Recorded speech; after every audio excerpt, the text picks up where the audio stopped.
la dicha que la tristeza, la pérdida y la angustia no pueden afectar. Esa felicidad que se sobrepone a las lágrimas y que nada en la vida, ni aun la muerte, la puede arrebatar. La bienaventuranza, y póngame atención en esto, es más que una emoción superficial, es una bendición concedida por Dios que solo le pertenece a sus hijos. Es patrimonio de los discípulos de Jesucristo. Las bienaventuranzas son, hermanos, una bendición de Dios, una bendición de Jesucristo en ese momento a sus discípulos. Bienaventurados. La idea del mundo es que la felicidad, la dicha se fundamenta en riquezas, alegría, abundancia, lujos y cosas semejantes. Las bienaventuranzas demuestran que el camino de las bendiciones celestiales es contraria a la idea del mundo. Y anótenlo y subráyelo, por favor, porque muchas veces los hijos de Dios somos mareados con esto. No tenemos esto, no tenemos tal cosa, me falta aquello, me falta lo otro, ¿por qué aquel lo tiene y yo no lo tengo? Amados, eso es un engaño del mundo. Y las bienaventuranzas se oponen a la corriente de este mundo, al pensamiento de este mundo respecto de estas cosas. Porque si nos afanamos en esto, hermanos, hemos perdido el rumbo, hemos perdido el foco, amados hermanos. La idea, entonces, ya le dije, del mundo es contraria a lo que Jesús propone en las bienaventuranzas. Por otro lado, esta bendición dada por Dios es indestructible. Juan 16, 22, Jesús, ya anunciando su muerte a los discípulos, les dice, por tanto, ahora vosotros tenéis también aflicción, pero yo os veré otra vez. Jesús iba a morir, los discípulos se iban a entristecer, pero luego Jesús resucitaría y ellos le volverían a ver. ¿Y qué pasaría entonces? Y vuestro corazón se alegrará y nadie os quitará vuestro gozo. Nadie os quitará vuestro gozo. El Jesucristo resucitado produce un gozo permanente en nuestra vida que nada ni nadie puede arrebatar. Es una bendición dada por Dios, inexpugnable, que nadie ni nadie, como ya lo dije, la puede quitar. ¿Qué dice la bienaventuranza entonces? Las bienaventuranzas. Bienaventurados, el versículo 3, los pobres en espíritu, porque de ellos es el reino de los cielos. ¿Quiénes son los pobres en espíritu? No está hablando acá de indigencia, no está hablando acá de personas con estrechez, que le faltan los medios económicos para subsistir. No, está hablando de los pobres en espíritu. Pueden haber gente de muchas riquezas y son miserables. Pobres en espíritu.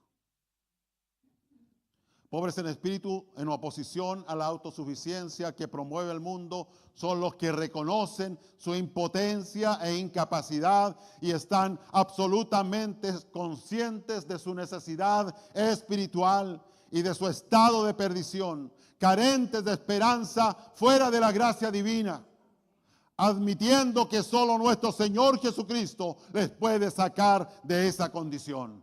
Él solo puede satisfacer. Estos son los pobres en espíritu. Pero no solamente cuando estamos en tinieblas o cuando estábamos en tinieblas o aquellos que están en tinieblas, sino que aún estando en el reino, aún seguimos siendo pobres en espíritu. Y necesitamos del Señor permanentemente. Versículo 4. Bienaventurados los que lloran, porque ellos recibirán consolación. Este llanto no se refiere a las lágrimas por los tiempos adversos o impotencia por alguna situación fuera de nuestro control, sino al quebrantamiento por el pecado y la tristeza que viene de Dios.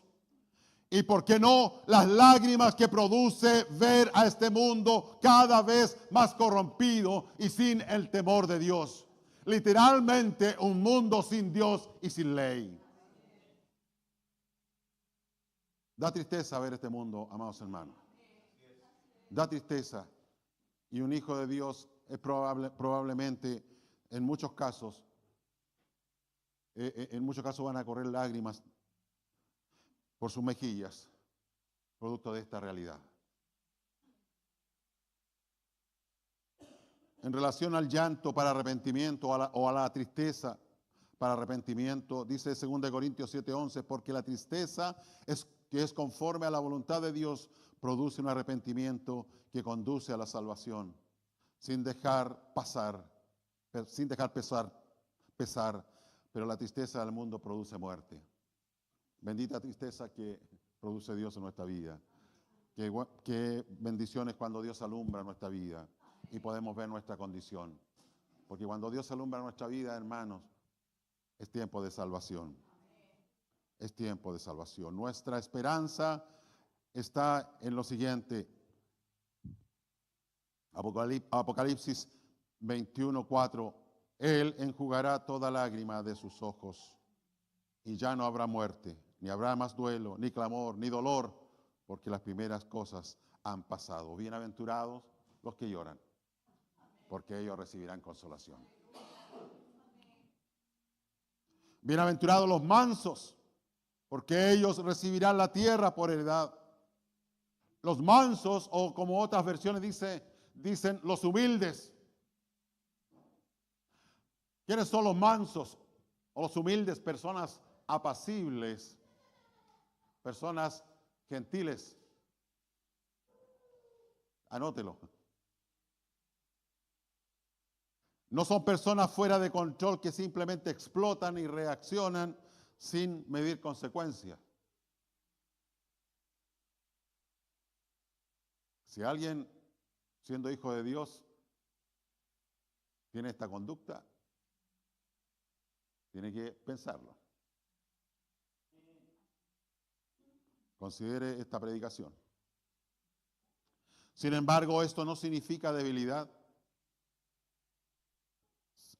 sino fortaleza que está sujeta al dominio propio.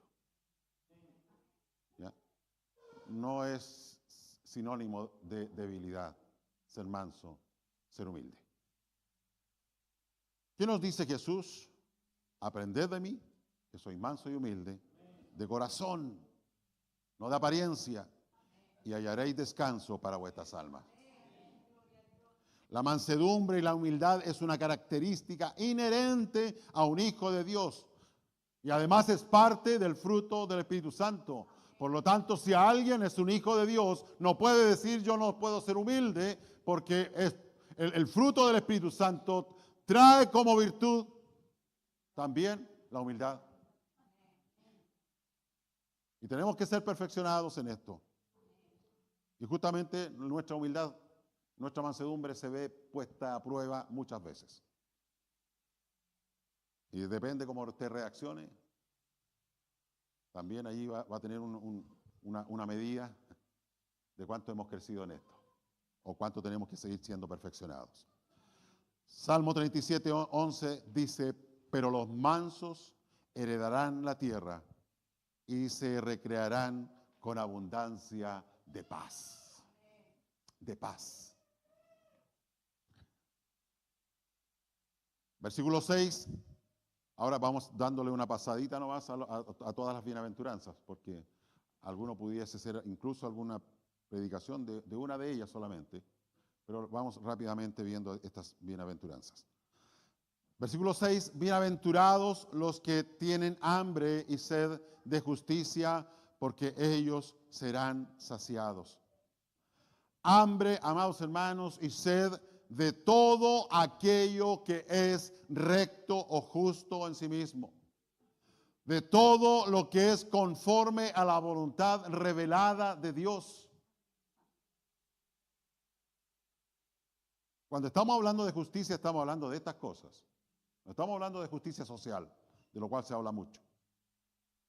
Esto significa que no se satisfacen con poco cuando habla de hambre, sino que están permanentemente buscando saciar esta hambre y esta sed.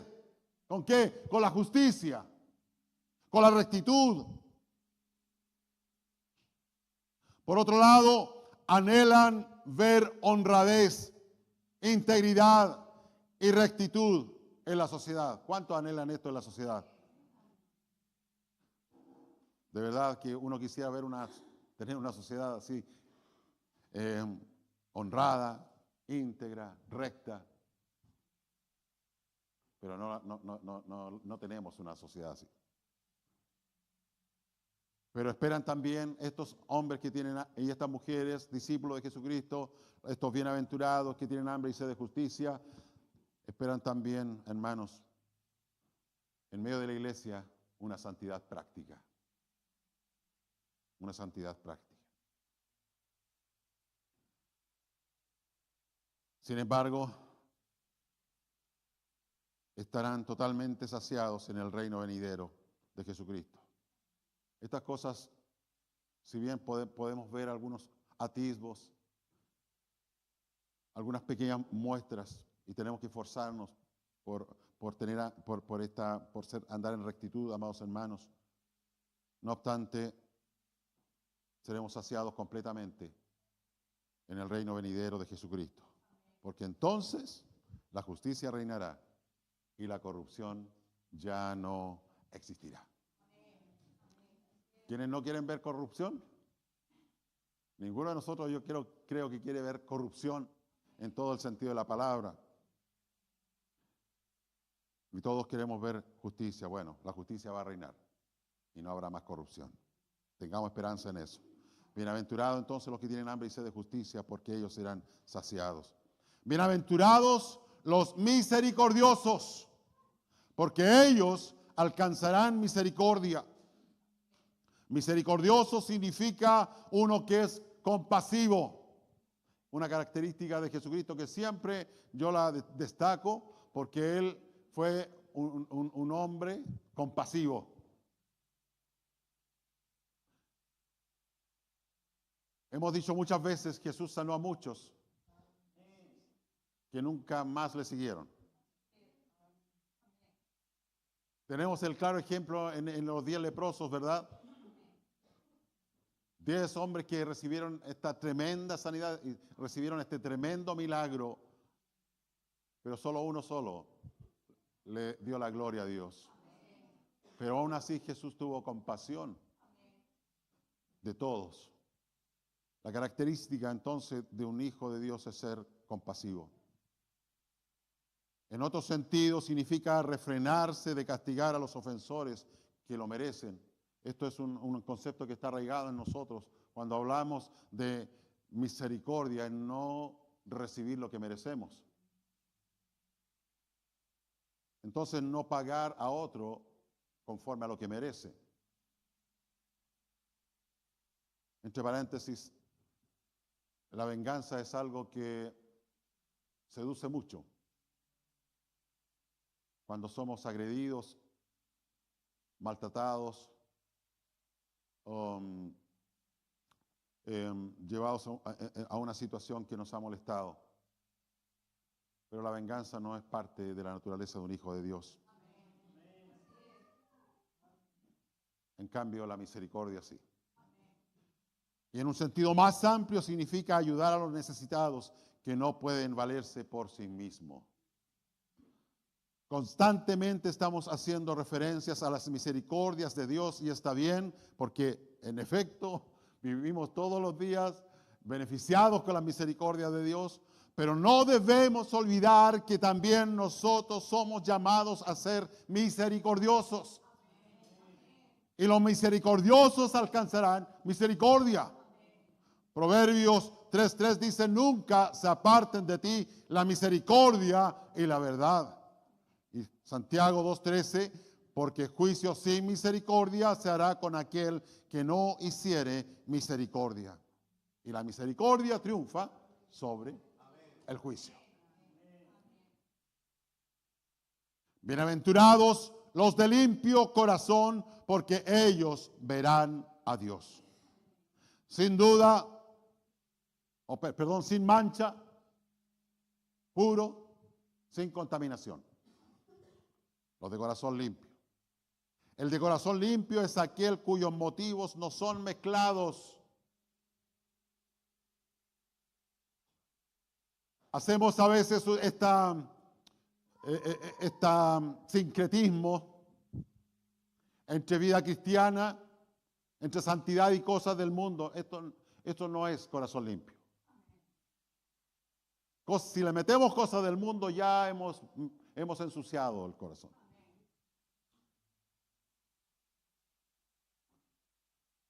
El corazón limpio es aquel que tiene pensamientos santos y la conciencia limpia. Juan 3:10 dice, Jesús les dijo, el que está lavado no necesita sino lavarse los pies. Ese está en el contexto de lavamiento de los pies, cuando estaba con sus discípulos en el aposento alto. Pues está todo limpio. Y vosotros limpios estáis, aunque no todos. Juan 15:13. Ya vosotros estáis limpios por la palabra que os he hablado. Estos versículos dan fe de que hemos sido limpiados, pero tenemos que seguir guardándonos de contaminación. Amados hermanos, todo hombre, toda mujer que fue rescatada de las tinieblas fue limpiada, fue purificada por el Señor. 2 Corintios 7:1, por tanto, amados, teniendo estas promesas, limpiémonos de toda inmundicia de la carne y del espíritu, perfeccionando la santidad en el temor de Dios.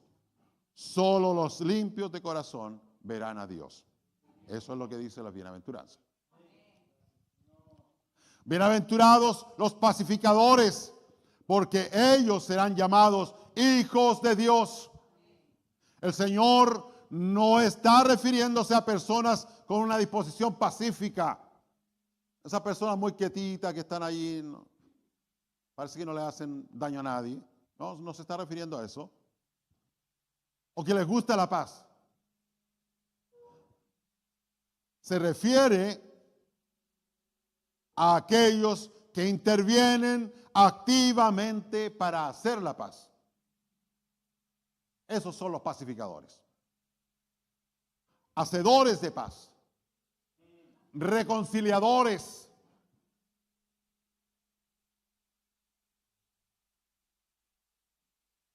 Una tendencia que está muy normalizada es que nosotros frente a una situación nos solidarizamos con quien ha sido afectado y por alguien, por alguna relación, algún malentendido, en fin, cualquier cosa que haya generado algún choque entre dos personas. Y siempre quienes han sufrido alguna situación así tienen quienes se ponen a su lado. Y eso yo le digo a mi esposa, pero en otro contexto, a veces. El Señor ha rescatado harto que eran buenos para echar leña, que en el infierno los van a echar de menos.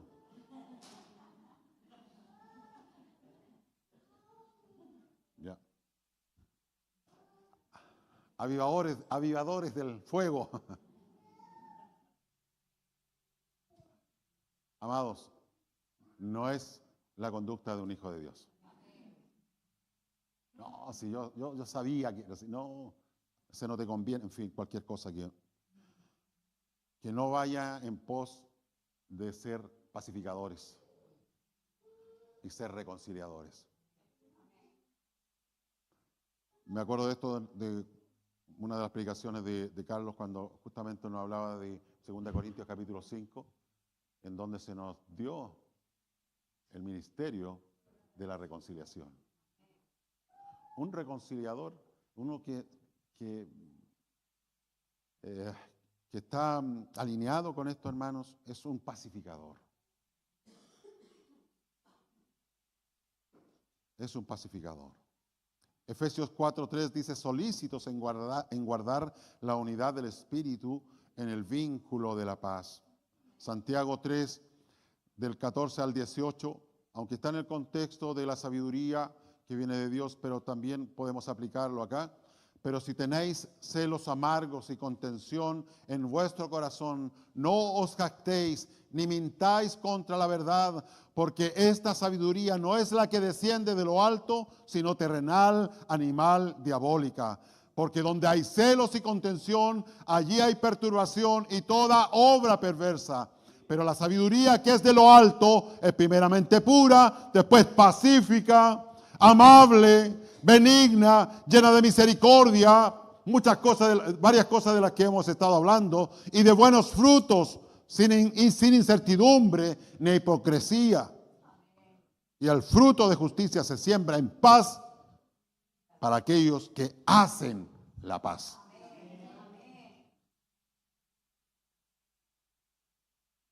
Si un hijo de Dios tiene un problema con otro hijo de Dios, el tercer hijo de Dios siempre que va a intervenir tiene que ser un pacificador.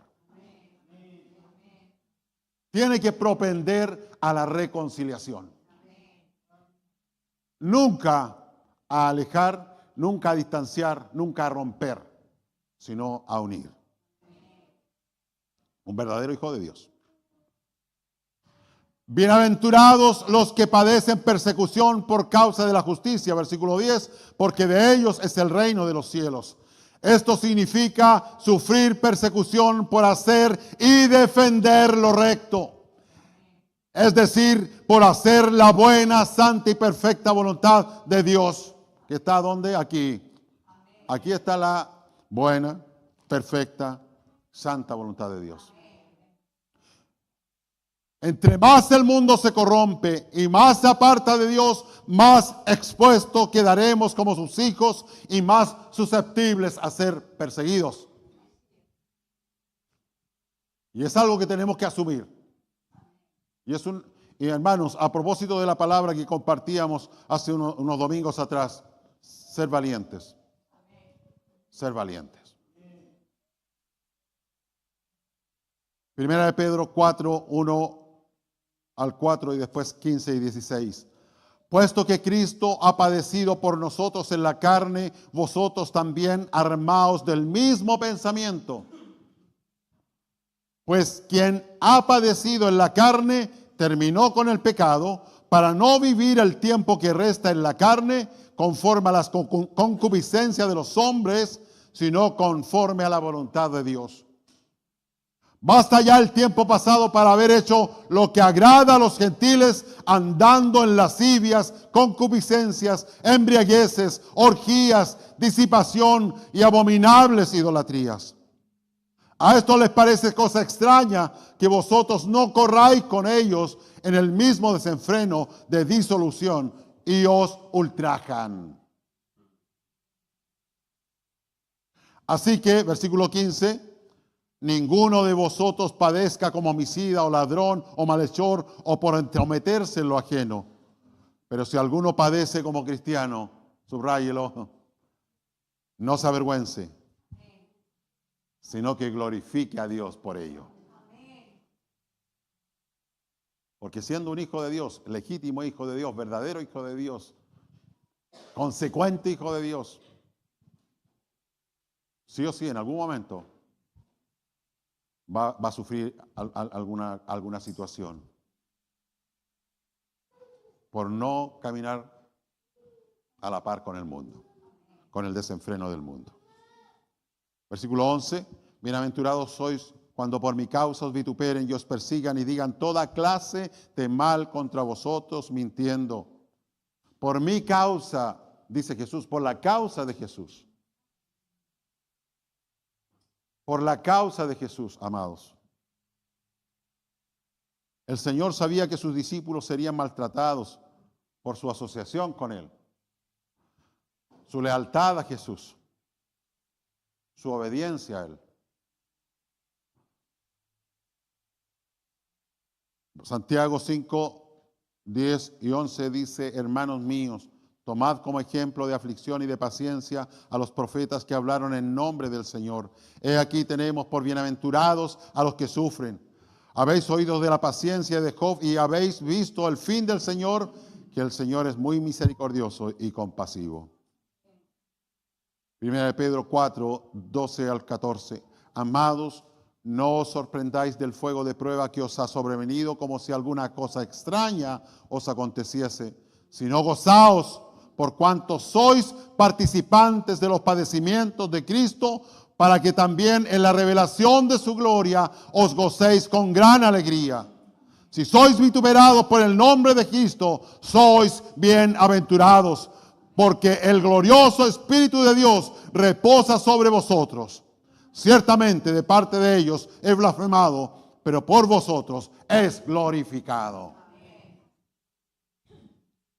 Una persona que padece por la causa de Cristo, hermano, no hace otra cosa que engrandecer el nombre de Dios, glorificar el nombre de Dios, poner el nombre de Dios en alto, a pesar de que suframos algunas consecuencias, pero que no son comparables con la gloria venidera. Y por último, el versículo 12 dice: gozaos y alegraos, porque vuestro galardón es grande en los cielos, porque así persiguieron a los profetas que fueron antes de vosotros. Hace un tiempo atrás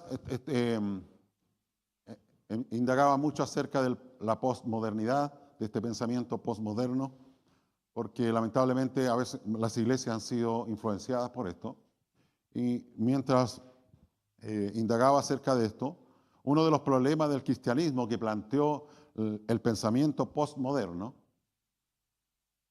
y desencantó a muchos es que la plenitud de vida no se consigue en un futuro inmediato, sino en un futuro lejano. No en esta vida, sino en una vida futura, en otro lugar. El tema está en que es imposible que el hombre en su actual condición pueda alcanzar plenitud de vida, y menos separado de Cristo. Para nosotros, los hijos de Dios, la esperanza cierta de la redención definitiva, en donde seremos glorificados y completados a la imagen de Cristo, nos permite absolutamente gozarnos y alegrarnos, porque nuestro galardón es grande en los cielos. Así sea que mientras estamos aquí tengamos que ser perseguidos como lo fueron los profetas del Antiguo Testamento y los apóstoles y discípulos del Nuevo Testamento. Y muchas personas, muchos hermanos desde el primer siglo hasta ahora. No importa, amados hermanos, gozaos y alegraos. Nuestra plenitud de vida como hijos de Dios no está en este mundo. Y si alguien tiene este pensamiento en su cabeza, sáqueselo por favor. Porque si pretende encontrar plenitud en este mundo, lo único que va a hacer separarse y apartarse de Dios. Porque nada lo va a llenar. Nada. Para finalizar y volviendo a las bienaventuranzas, esta no pueden ser tomadas selectivamente.